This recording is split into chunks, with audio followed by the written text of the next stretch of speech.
Nadie duda que los procesos de enseñanza y aprendizaje que ocurren en las aulas constituyen el corazón de la escuela.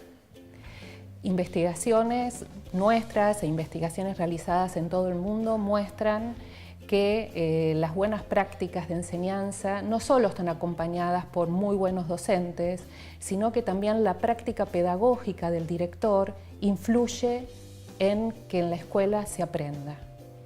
No obstante, es habitual escuchar a mis colegas directores decir que esta es la dimensión pedagógica de su tarea, es la que le presenta el mayor de los desafíos.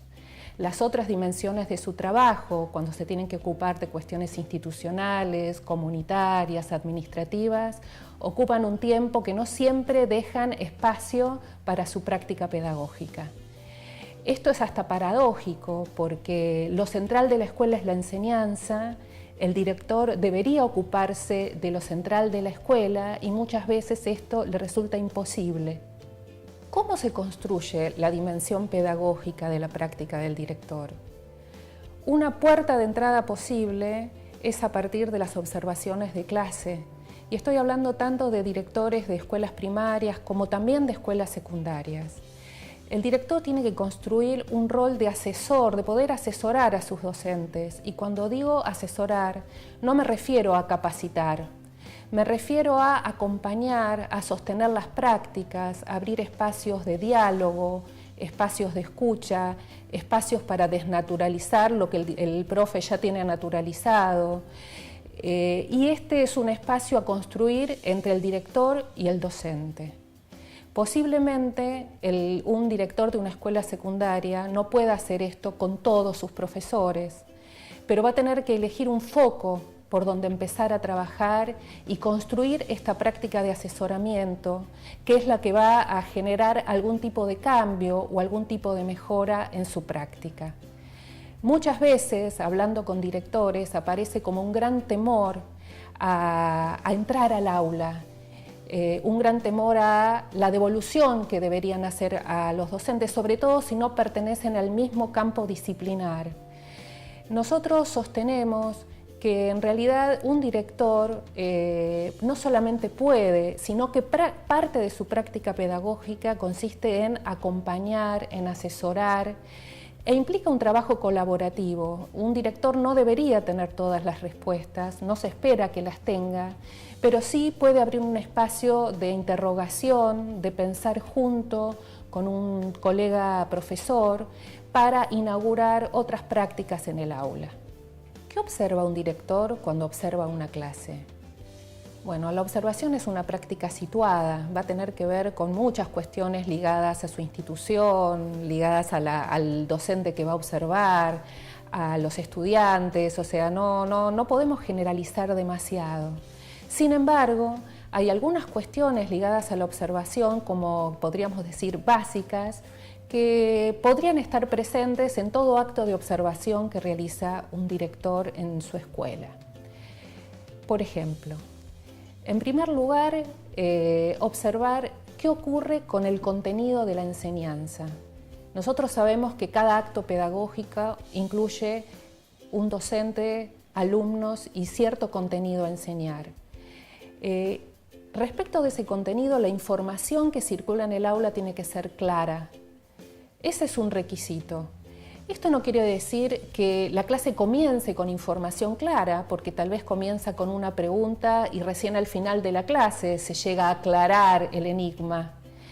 Pero lo que quiere decir es que en algún momento de la clase tiene que quedar claro para los estudiantes qué se estuvo aprendiendo, qué se estuvo enseñando, sobre qué trató la clase.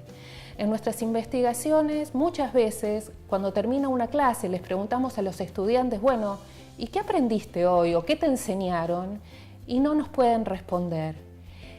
O no saben bien de qué fue la clase.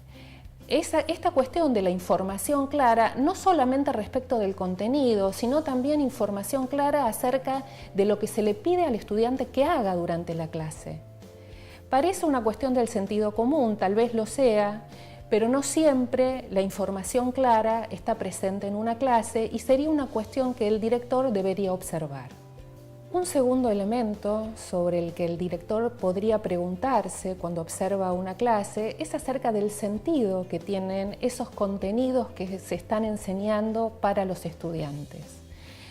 Últimamente escuchamos a menudo hablar a los chicos acerca del sinsentido de lo que me enseñan en la escuela. Me aburro, no me gusta lo que me enseñan, no lo entiendo, no entiendo para qué estoy aprendiendo esto, para qué me lo están enseñando. Es un aspecto ligado a la motivación del estudiante. Aquello que se enseña debería tener alguna ligazón con sus intereses, con la vida de los jóvenes, con cuestiones relacionadas con el afuera de la escuela. No siempre en la escuela ocurre esto, no siempre en las clases hay una referencia a algo que le otorgue sentido a lo que se enseña. Esa es una responsabilidad del docente. Sabemos que el docente tiene un mandato curricular que cumplir. El currículum es ley dentro de la escuela. Hay algo que un docente de una escuela de gestión estatal o de gestión privada tiene que enseñar en determinado momento. Sin embargo, también el docente tiene espacios de libertad para planificar, pensando en sus alumnos, pensando en su grupo, pensando en el contexto. Es ahí donde la pregunta del sentido encuentra un lugar. O sea, creo que un trabajo importante del docente es cuando planifica y cuando enseña, pensar en el sentido de aquellos contenidos que enseña para sus alumnos. Un tercer aspecto que el director podría enfocar cuando observa una clase es qué tipo de interacción ocurre dentro del aula. ¿Cómo se da esa interacción? ¿Interactúa el docente con todos sus estudiantes? ¿Interactúan los estudiantes entre sí? ¿Se dirige solamente a un grupo y hay un grupo que siempre permanece aislado? En unas investigaciones que hicimos en la universidad hace poco tiempo, descubrimos una categoría de estudiantes que las llamamos estudiantes invisibles. ¿Por qué? Porque eran estudiantes que no interactuaban con ningún docente. Ningún docente los reclamaba, les preguntaba, les pedía tareas, eran los que quedaban aislados. La interacción o la participación en clase es uno de los rasgos centrales de la inclusión educativa. Creo que es un rasgo esencial que un docente debe tener en cuenta cuando enseña y que un director debe tener en cuenta cuando observa en una clase. O sea, ¿qué tipo de interacción se da? Es una interacción que interroga sobre lo que el estudiante está aprendiendo. Es una interacción que solo ayuda a que el docente continúe con su enseñanza y solo pide una muletilla para avanzar con lo que quiere decir, porque en casi todos los casos se trata de un tiempo que no sobra y de un contenido que es demasiado abundante. Creo que preguntarse sobre la interacción ayuda a pensar una clase, le ayuda al directivo cuando trata de entender qué es lo que pasa en ese espacio y también en un momento posterior de devolución va a ayudar a pensar nuevas interacciones que posiblemente el docente no haya considerado en un primer momento. Otra cuestión central a tener en cuenta es en qué tipo de tarea académica están involucrados los estudiantes durante la clase.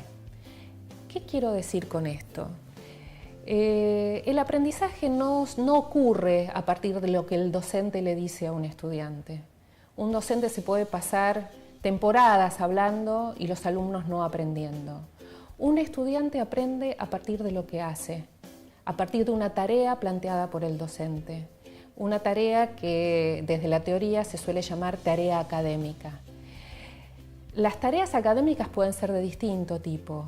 Y en general se categorizan en tareas de alta demanda cognitiva, por ejemplo, una resolución de un problema. Si un alumno está implicado durante el tiempo de clase en la resolución de un problema que le implique recurrir a contenidos nuevos para poder resolverlo, es una tarea muy interesante y muy fructífera. Una tarea académica puede ser una tarea de copia, que lamentablemente es habitual en las aulas. Otro tipo de tareas pueden ser las tareas rutinarias, que son aquellas tareas repetitivas, que muchas veces hasta ni tienen demasiado sentido para el estudiante y que en realidad suelen ocupar el tiempo de clase sin obtener a partir de eso un resultado interesante. Es muy importante que el director, cuando observa una clase, pueda entender qué tipo de tarea es la que involucra el trabajo del estudiante, porque esa tarea es la que va a predecir su desempeño posterior. Quien predice qué es lo que el alumno va a aprender no es lo que el docente dice en clase, es la tarea que el alumno hace en la clase.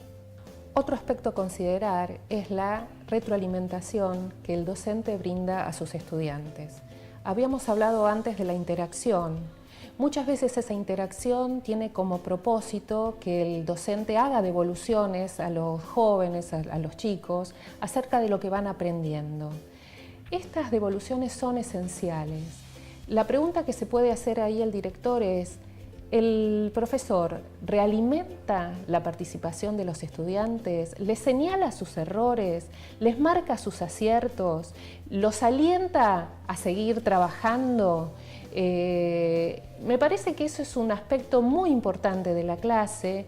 A veces, por falta de tiempo, el docente no suele enunciar, digamos, este tipo de devoluciones, y sin embargo, para los jóvenes es muy importante escuchar la palabra del docente corrigiendo, alentando, premiando, marcando dónde se equivocó. Y creo que es parte esencial del proceso de enseñanza. Finalmente, una buena pregunta que se podría formular quien observa una clase es la siguiente: si yo fuera alumno de esta clase y hubiese participado de todas las actividades o tareas de las que participaron el resto de los estudiantes, ¿qué hubiera aprendido? Poder responderse a esa pregunta también le da al observador una muy buena información de qué pasó con el proceso de enseñanza y con el proceso de aprendizaje de los jóvenes. Nosotros pensamos que el espacio del aula no es un espacio privado del profesor con sus alumnos, que el director tiene como tarea ocuparse de la dimensión pedagógica de su tarea, y por eso es necesario que entre el aula y que ayude, que acompañe y que sostenga la tarea de los profesores.